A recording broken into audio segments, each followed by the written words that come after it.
Hello friends, welcome to my channel tricky brain. तो चलिए अब देखते हैं गति के द्वितीय समीकरण के बारे में। तो फ्रेंड्स, व्यंजक को सॉल्व करके समझाने में वीडियो थोड़ी लंबी हो जाती है, तो चलिए हम इसको ऐसे समझते हैं। तो देखिए, मान लेते हैं एक वस्तु है, वह एक समान त्वरण ए से एक सरल रेखा में गति कर रही है। अब वस्तु में त्वरण है, इसका मतलब क्या है कि वस्तु का वेग समय के साथ बदल रही है, परिवर्तित हो रही है। तो मान लेते हैं कि प्रारंभ में वस्तु इस जगह पे है, इसकी स्थिति को मान लेते हैं x0। अब मान लेते हैं कि t समय के बाद वस्तु यहाँ से चल के यहाँ पहुँच जाती है, तब इसकी स्थिति को मान लेते हैं x। मान लेते हैं प्रारंभ में वस्तु का वेग u है और बाद में वस्तु का वेग बढ़ के v हो जाता है। ठीक है फ्रेंड्स, तो देखिए, अब मान लेते हैं कि एक बहुत कम समय अंतराल, छोटे से समय अंतराल में वस्तु में एक छोटा सा विस्थापन dx होता है।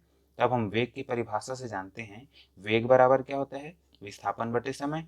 विस्थापन बराबर जो अल्प समय अंतराल में विस्थापन कितना हो रहा है, dx माने हैं इसको, तो वेग बराबर क्या हो जाएगा, v बराबर dx अपॉन dt।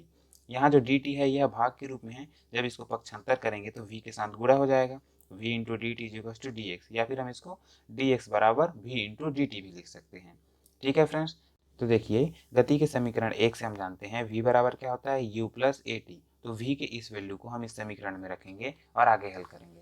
तो देखिए, v बराबर अगर हम रख देंगे u प्लस ए टी, तो ये क्या हो जाएगा, dx बराबर u plus A T into d T. D T का दोनों के साथ गुणा होगा तो क्या हो जाएगा, dx बराबर u का गुणा dt के साथ होगा तो u dt, फिर ए टी का dt के साथ गुणा होगा तो ए टी गुणा dt। ठीक है फ्रेंड्स, तो देखिए यह जो समीकरण एक है, यह समीकरण अल्प समय अंतराल dt के लिए लिया गया है। यही समीकरण यदि हमें बड़े समय अंतराल यानी कुछ ज़्यादा समय के लिए चाहिए, तब हम क्या करना पड़ेगा, तो इस समीकरण का दोनों पक्षों का समाकलन करेंगे। ठीक है, तो देखिए समाकलन करते समय हमें कुछ सीमाओं का ध्यान रखना होगा, जैसे कि प्रारंभ में वस्तु का वेग क्या था u, बाद में क्या हो जाता है v। वस्तु की पहली स्थिति क्या थी x0, बाद की स्थिति क्या हो जाती है x। तो इन्हीं सीमाओं का ध्यान रखते हुए हमें हल करना होगा। तो देखिए, कुछ लोगों के मन में यह डाउट रहता है कि यह सीमा किस प्रकार से लगाई जाती है। तो देखिए, जिस राशि के सापेक्ष हम समाकलन कर रहे होते हैं, उसी राशि की सीमाएं हमें लगानी होती है। जैसे कि यहाँ पे x के सापेक्ष समाकलन हो रहा है, तो सीमाएं भी x की ही लगेंगी। x मतलब क्या है, वस्तु की स्थिति। उसी प्रकार यहाँ पे t के सापेक्ष समाकलन हो रहा है, तो सीमाएं भी हमें t अर्थात टाइम का ही लगाना होगा। ठीक है फ्रेंड्स, तो चलिए आगे देखते हैं। तो देखिए, प्रारंभ में वस्तु की स्थिति क्या थी, x0। तो यहाँ पे जब t बराबर 0 होगा तो वस्तु की स्थिति भी x0 हो जाएगी, और जब t बराबर t हो जाता है तब वस्तु की स्थिति क्या हो जाती है, x हो जाती है। तो अब आगे देखते हैं। तो देखिए, सीमाएं तो लग गई, अब इसको हल करते हैं। तो यहाँ पे यह तो ज्यों का त्यों रहेगा। आगे देखते हैं, यहाँ पे t के सापेक्ष समाकलन होना है, लेकिन यह u है तो यह t के सापेक्ष में अचर राशि हो जाएगी, इसको हम बाहर निकाल देंगे। वैसे यहाँ t के सापेक्ष समाकलन होना है, लेकिन यह राशि a है, तो यह जो राशि a है यह अचर राशि हो जाएगी, जिसे हम बाहर कर देंगे। ठीक है फ्रेंड्स, अब आगे समाकलन करते हैं। तो देखिए, हम समाकलन के सूत्र से जानते हैं कि यदि एक का x के सापेक्ष समाकलन करते हैं तो क्या हो जाता है, x हो जाता है। ठीक है फ्रेंड, तो चलिए इसी सूत्र की सहायता से आगे हल करते हैं। तो देखिए, bx के साथ कुछ भी गुणा नहीं है, इसका मतलब है यहाँ पे एक का गुणा है। तो एक का x के सापेक्ष समाकलन करेंगे तो क्या हो जाएगा, x। एक का t के सापेक्ष समाकलन करेंगे तो ये हो जाएगा t।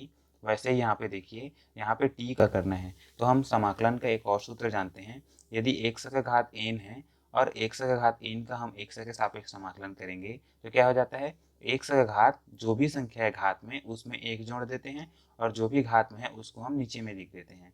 तो इसी प्रकार से इस t का समाकलन करेंगे तो क्या हो जाएगा, t का घात कितना है, एक। तो एक में एक जोड़ेंगे तो क्या हो जाएगा, t का घात दो, और घात में जो भी आता है उसे हम नीचे लिख देते हैं। तो क्या हो जाएगा, t का समाकलन t के सापेक्ष क्या हो जाएगा, टी स्क्वायर बटे दो। ठीक है फ्रेंड्स, तो देखिए समीकरण का समाकलन तो अब हम कर चुके, लेकिन अब हमें सीमाओं को हल करना है। तो इन सीमाओं को कैसे हल करेंगे, इससे पहले हम भी कर चुके हैं पहले समीकरण में। तो देखिए, जब सीमाओं को हल करते हैं तो x की जगह एक बार हम अपर लिमिट को रखते हैं, फिर उसके बाद माइनस करके एक बार लोअर लिमिट को रखते हैं। तो x की जगह एक बार x रख दिए, फिर माइनस करके एक बार लोअर लिमिट को रख दिए। वैसे यहाँ पे u बाहर है, फिर t की जगह एक बार अपर लिमिट को रखे तो t हो जाएगा, फिर माइनस रख के लोअर लिमिट को रखेंगे तो 0 हो गया। वैसे ही यहाँ पे एक गुणा है बाहर में, फिर t की जगह पे एक बार हम रखेंगे t, तो क्या हो जाएगा, टी स्क्वायर बटे दो, फिर माइनस करके t की जगह एक बार रखेंगे 0, तो 0 का घात 2 बराबर 0 ही होगा, तो इसको हम 0 लिख दिए। तो देखिए, अब हल करते हैं आगे। तो देखिए यहाँ पे x माइनस x0 को मैं s लिखा हूँ। तो देखिए x क्या है, वस्तु की अंतिम स्थिति, और x0 क्या है, वस्तु की प्रारंभिक स्थिति। तो देखिए वस्तु की अंतिम स्थिति और प्रारंभिक स्थिति के बीच के अंतर को क्या कहते हैं, विस्थापन। ठीक है, तो आगे देखते हैं। u का गुणा t के साथ होगा तो क्या हो जाएगा ut, फिर उसके बाद u का गुणा 0 के साथ होगा तो 0 हो जाएगा, उसे लिखने की जरूरत नहीं है। अब a का गुणा t स्क्वायर के साथ करेंगे तो क्या हो जाएगा at स्क्वायर बटे में 2, a का गुणा 0 के साथ करेंगे तो हो जाएगा 0, जिसे लिखने की जरूरत नहीं है। अब क्या हो जाएगा s बराबर ut प्लस 1/2 at का स्क्वायर, और यही होता है गति का द्वितीय समीकरण। ठीक है फ्रेंड्स, तो चलिए अब देखते हैं गति के तृतीय समीकरण के बारे में। तो सबसे पहले मान लेते हैं कि एक वस्तु है जो कि एक समान त्वरण a से एक ही दिशा में गतिमान है। तो प्रारंभ में वस्तु की स्थिति x0 मान लेते हैं और t समय के बाद वस्तु की स्थिति को x मान लेते हैं। प्रारंभ में वस्तु की स्थिति को u तथा t समय के बाद वस्तु की स्थिति को v मान लेते हैं। ठीक है फ्रेंड, तो देखिए मान लेते हैं कि एक बहुत कम समय अंतराल dt में वस्तु के वेग में बहुत छोटा सा परिवर्तन होता है, जिसे हम dv मान लेते हैं। तो देखिए त्वरण के सूत्र से हम क्या जानते हैं, त्वरण बराबर होता है वेग में परिवर्तन बटे समय, या वेग में परिवर्तन की दर को त्वरण कहते हैं। तो वेग में परिवर्तन को dv माने हैं और समय अंतराल को dt माने हैं, तो a बराबर क्या हो जाएगा dv अपॉन dt। तो अब देखिए dv अपॉन dt में यदि हम एक का गुणा कर दें तो इसमें किसी भी प्रकार का चेंज नहीं आएगा, और यहाँ पे एक को हम और क्या लिख सकते हैं, dx अपॉन dx, मतलब dx को dx से भाग देंगे तो एक ही आएगा। ठीक है, तो अब देखिए यदि dt को dx से गुणा किया जाए या dx को dt से गुणा कर दिया जाए तो इसमें किसी भी प्रकार का चेंज नहीं आएगा, तो हम इसको उल्टा लिख देते हैं। तो यहाँ क्या लिख दें, dv upon dx, dx upon dt, इसको यहाँ लिख दिए, इसको यहाँ लिख दिए। तो देखिए यहाँ पे dx अपॉन dt है, इसको हम पहले भी देख चुके हैं। dx क्या है, विस्थापन, और dt क्या है, समय अंतराल। तो विस्थापन बटे समय क्या होता है, वेग होता है, तो इसको हम लिख देते हैं v। तो a बराबर क्या हो जाएगा dv अपॉन dx गुणा v। तो यहाँ पे dx है वह भाग के रूप में है, इसको पक्षांतर करेंगे तो ये क्या हो जाएगा a इंटू dx और फिर v इंटू dv। इसको हम समीकरण 1 नाम दे देते हैं। तो देखिए यहाँ जो समीकरण 1 है यह अल्प समय अंतराल के लिए है, मतलब अल्प समय अंतराल में वस्तु में जो जो परिवर्तन आता है उसके लिए वैलिड होगा। यदि यही समीकरण हमें बड़े समय अंतराल के लिए चाहिए तब हमें समीकरण 1 का समाकलन करना होगा। तो देखिए दोनों पक्षों का समाकलन करते हैं तो क्या हो जाएगा, समाकलन का चिन्ह लग जाएगा, लेकिन यह समाकलन हमें कुछ सीमाओं को ध्यान में रखते हुए करना पड़ेगा। जैसे कि देखिए t बराबर जब 0 है तब वस्तु की स्थिति क्या है x0 और वेग क्या है u, और जब t बराबर t हो जाता है तब वस्तु की स्थिति क्या हो जाती है x और वस्तु की वेलोसिटी क्या हो जाती है, वेग क्या हो जाती है v। तो इन्हीं सीमाओं को हम रखेंगे यहाँ पे। तो देखिए इससे पहले भी हम समाकलन के 2 सूत्र देख चुके हैं, तो आगे हल करते हैं। तो देखिए एक का x के सापेक्ष समाकलन होगा तो क्या हो जाएगा x, और v का v के सापेक्ष समाकलन होगा तब क्या हो जाएगा v स्क्वायर अपॉन में 2। तो देखिए यहाँ पे हम समाकलन को तो हल कर चुके हैं, अब सीमाओं को हल करते हैं। तो सीमाओं को कैसे हल करेंगे, तो देखिए एक बार x की जगह हम क्या लिखते हैं, अपर लिमिट को, फिर माइनस करके लोअर लिमिट को यहाँ पे लिख दिए।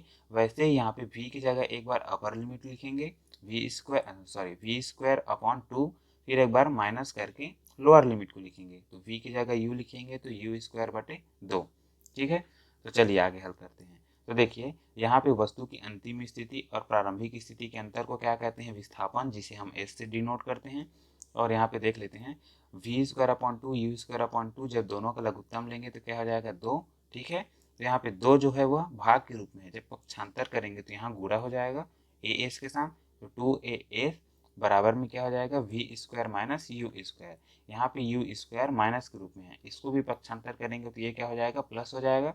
2as plus u square is equal to v square, या इसको हम ऐसे भी लिख सकते हैं v स्क्वायर बराबर u स्क्वायर प्लस 2as, और यही है गति का अंतिम समीकरण, गति का तृतीय समीकरण। ठीक है फ्रेंड्स, तो फ्रेंड्स अगर वीडियो अच्छी लगी हो तो इसे लाइक ज़रूर कर देना, और ऐसी एजुकेशनल और फैक्ट से रिलेटेड वीडियो देखने के लिए चैनल को सब्सक्राइब करके जरूर रखें। तो मिलते हैं नेक्स्ट वीडियो में। Thank you friends.